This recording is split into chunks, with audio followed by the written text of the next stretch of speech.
is considered one of the industry's top brokers, having garnered multiple awards. She was most recently named Benefits Pro 2023 Broker of the Year. Nancy also hosts her own podcast, Recipe for Success. Without further ado, I bring to the stage Nancy Giacalone. Thank you. Thank you, everyone. You probably heard it said that most people's biggest fear is the fear of public speaking. Well, that's actually not mine, obviously. My biggest fear is the fear of falling while public speaking, because for some reason, I'm always wearing these crazy shoes on stage. My second biggest fear is fear of PowerPoints. I don't know what it is, but we are not friends. So, if the screen and the words don't match up, just go with it. I had a completely different intro plan for this talk, but I have to tell you, life has kind of gotten in the way this last couple of weeks, and I have faced multiple obstacles to being here. The most recent of which this last week was my husband herniated a disc in his back, and so we had to do a whole bunch of canceling and changing around of travel plans so he could stay home and I could be here.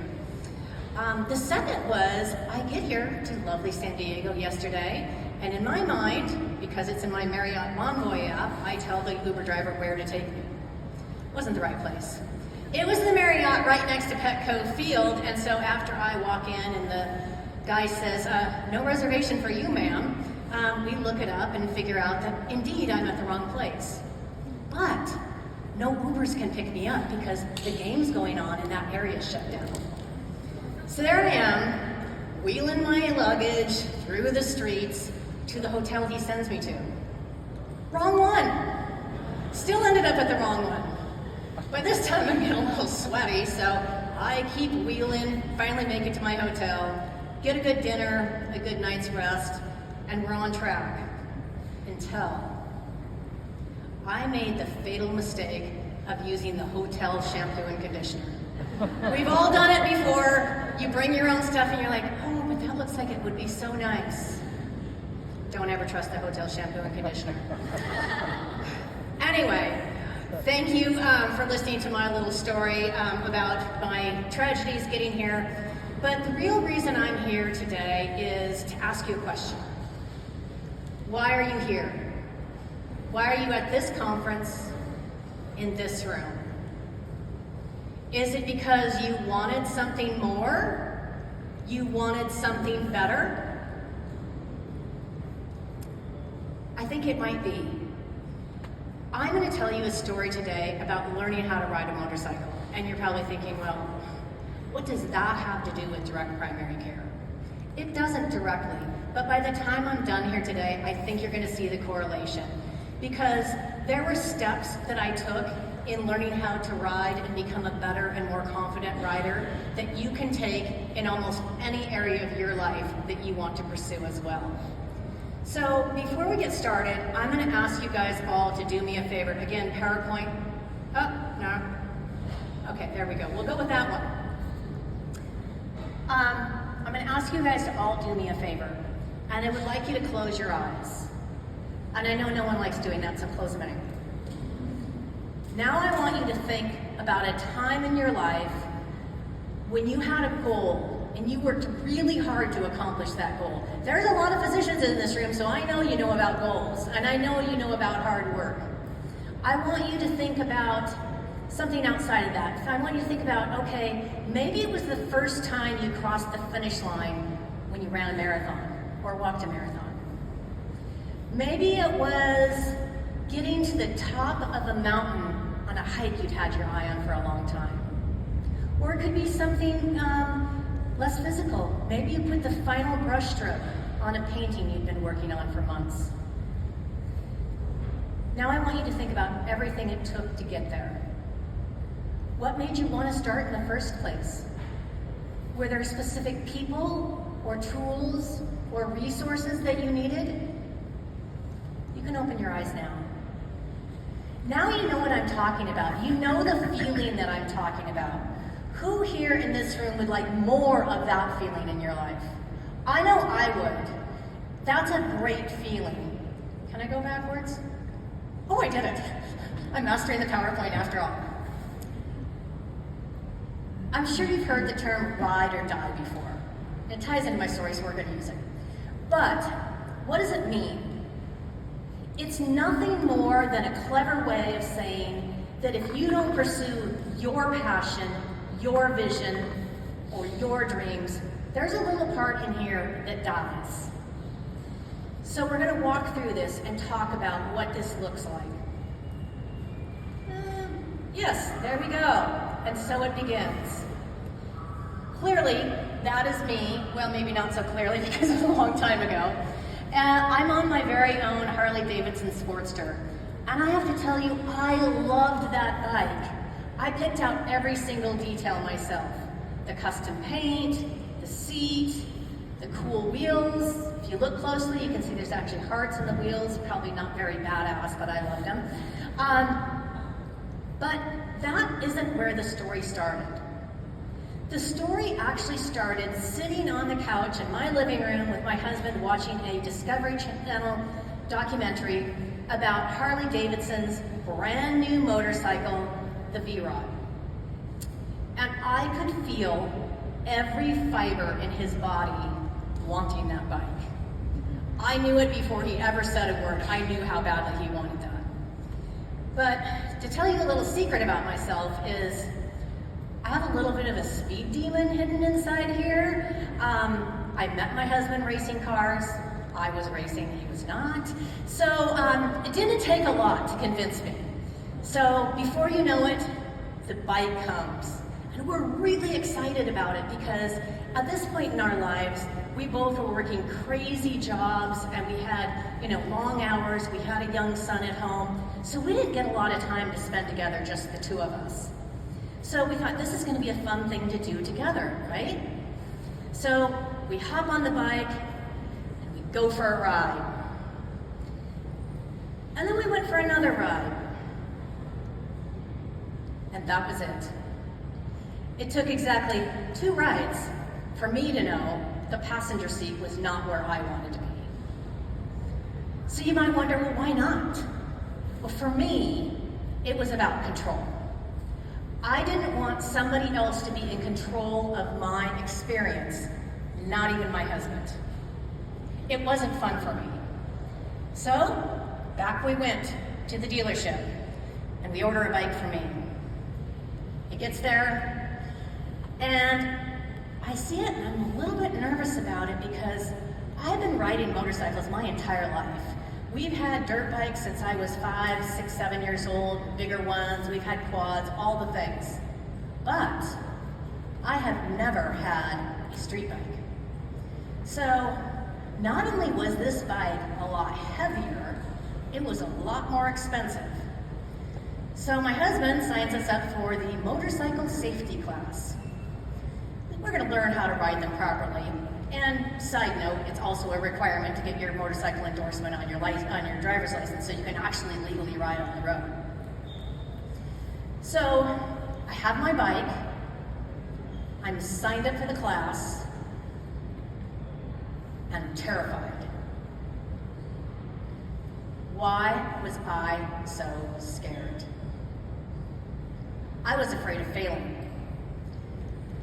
Is there anyone here in this room that has ever stopped themselves from doing something they really wanted to do out of fear? How do you get past that fear? In my case, I had my husband to obviously sign me up for the class and give me a strong push right into that classroom. So I walk in there and I look around and there's, probably 20 or so other people in this class. And I notice the looks on probably at least half of their faces. They're resentful of being there because they think they already know everything they need to know. They're only there to get their endorsement. I may have had that same look on my face.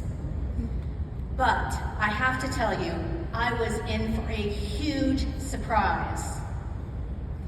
Learning the rules of the road, that was the easy part. It was the second weekend when things got interesting. We spent the entire time on motorcycles. They were the course's motorcycles, not our own bikes, learning how to maneuver them properly, how to be safe, how to park, how to do all the things. It was scorching hot out. We're in a huge asphalt parking lot, no shade in sight. I'm dressed in leathers, clearly a little bit sweaty at this point. And I think it would be a fair assessment to say I was the worst person in that class. But that's okay, because I had great instructors there. And I have to tell you, I was a little bit paralyzed because I was afraid of not only falling, I was afraid of failing. I didn't want to look stupid in front of the other people in that class. It's one of my biggest fears, which means it's also one of my biggest weaknesses. But fortunately, like I mentioned, we had amazing instructors. They were kind, patient, knowledgeable. And did I mention patient? Because with me, they had to be super patient. But I got through it. I passed the test, I got my motorcycle safety endorsement, and I was good to go. So, the screen just changed and gave me a timer and threw my brain waves all the way out. So, where was I? Give me a moment. So finally, I passed my test, didn't find my place in the talk, but that's okay. I'm just going to tell you the story as it comes to me. I passed the test, and I'm ready to get out on the road, but I have to tell you that the learning is far from over. I had to find people to come alongside me and teach me the tips and tricks that you're never going to find in a classroom. I learned that focus is crucial. You have to be 100% present when you're on a motorcycle if you want to be as safe as possible. And this actually turned out to be one of my favorite parts of riding a bike, because the focus that was required allowed me to let go of all the other clutter that tends to take up space in my brain. And if you've ever met me, there's a hamster wheel going up here 24/7. So that was a lot of fun. But one of the most important things I learned from riding a motorcycle was the ability to look through the corners. You had to figure out where you were going so you could chart your path around how to get around a tricky corner. You had to pay attention to where you were going, not where you had been. So there I am, I'm finally a strong, confident rider, putting in the work to enjoy everything that I had gained from it. And I have to tell you, I stumbled along the way. There were times I put my bike down. But you know what I had to do? I had to get back up, dust myself off, and get back on that bike. And there's going to be times with anything that you're pursuing, any passion, any vision that you are on the path towards, you're going to stumble and you're going to fall. You're going to need people around you that believe in you and support you. Look around this room. These are your people. You need to rely on them. I can tell you that both with learning how to ride a motorcycle, starting and running a business for nearly 28 years, there have been times, many times, I've had to invest in and believe in myself over and over again. And when I didn't, I needed my people to come alongside me and believe in me and bolster me up until I could get back on that path again.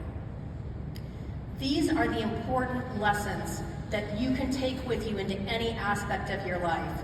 So I'm going to go back, hopefully, it's over here. Oh, here we go. 5 practical steps if you're ready to pursue your passion. I heard just a few minutes before I came up here, again, I'm terrible at staying on topic. I heard that there's a number of medical students in this room today, which thrills me beyond words, because you guys are at a point in your life where you can choose the path that you want to go on. It doesn't have to be what you have seen in the past. The direct primary care movement is so important to our industry. I'm a broker, consultant, whatever you want to call me, but I believe in what you are doing, and I believe that it needs to be, the word needs to be spread, not only to individuals, but to employers as well, and to the entire industry. You guys are disruptors. You are looking for better ways to do things. And so hold on to that, because you can do it. Yes, you're gonna go through some tough times, and you're gonna run into people that think you've lost your mind. People say that to me all the time, so you just kind of have to brush that one under the rug. They're going to question your motives. When I started my agency, the desire, that burning desire inside me to start my agency was because somebody told me no. I had been a consultant and owner in a prior agency, partner I should say, and they came to me and said, we want to buy your shares of stock back. We don't want you to be a producer anymore, and you can run the girls in the office. Because they didn't want the face of the agency to be a woman. I knew in that moment I was not going to be happy in that environment. If I said yes to them instead of to myself, a little part of me would die. That was my ride or die. So if you're ready to pursue your vision, your dreams, your passion, your ride or die, let's walk through the steps. Step number 1, find a coach or mentor. I can't stress this enough because I didn't do it early enough. I did obviously learning to ride a motorcycle, but in business, I was trying to white knuckle it for far too long. There are people out there that can help you with the tools and tricks and knowledge and connections that you need. It might seem like I can't afford it, I'm just getting started. You can't afford not to do it. Step number 2, find your community. Again, look around you. You need people to support you because not everyone's going to understand what you're doing. Again, on my side of the fence, on the consultant brokerage side, I have a wonderful community of people that believe what I believe in, and we help each other and we raise each other up. You guys need that as well. Find the right gear or tools. When I was riding a motorcycle, that meant I needed safety gear. I needed the proper helmet, I needed the proper leathers, which I'm not gonna lie, I felt good when I had them on, but the right tools will make you feel empowered. You might need different things in whatever passion you're pursuing, whether you're a runner, whether you're a doctor, whatever it is, think about what you need because that's going to help you get there. Control costs and expectations. It sounds like we should know how to do that, but most of us are overly optimistic. We want them to be the way we want them to be, and we don't take into account the road bumps that we're going to hit along the way. So you need to look at it, you may need to make good decisions, because the one thing I think we can all agree on that never changes is that change is inevitable. As I mentioned before, look through the corners. I explained to you what that meant when I was on the motorcycle, but what does it mean in life?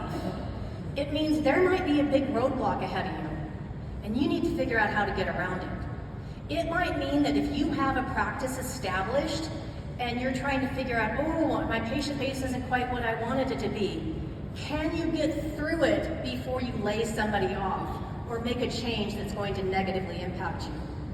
Look through the corners. And here's a bonus step that I want to share with you because this one, it's again, I learned it from learning how to ride a motorcycle and I still use it to this day. One of the things they taught us is that when you're at an intersection, you need to look at the tires of the vehicle across the intersection for you, not the vehicle itself. Because the tires are going to show movement before the car does. And that split second can be the difference in allowing you to react and stay up on your bike or end up in a ditch or worse. So again, look for what's next. Look for the little indicators of change and be ready to respond to them. I really want to thank you for your time today. I want to thank you for your patience with me, and I'm just really excited to see you all here. So thank you, everyone.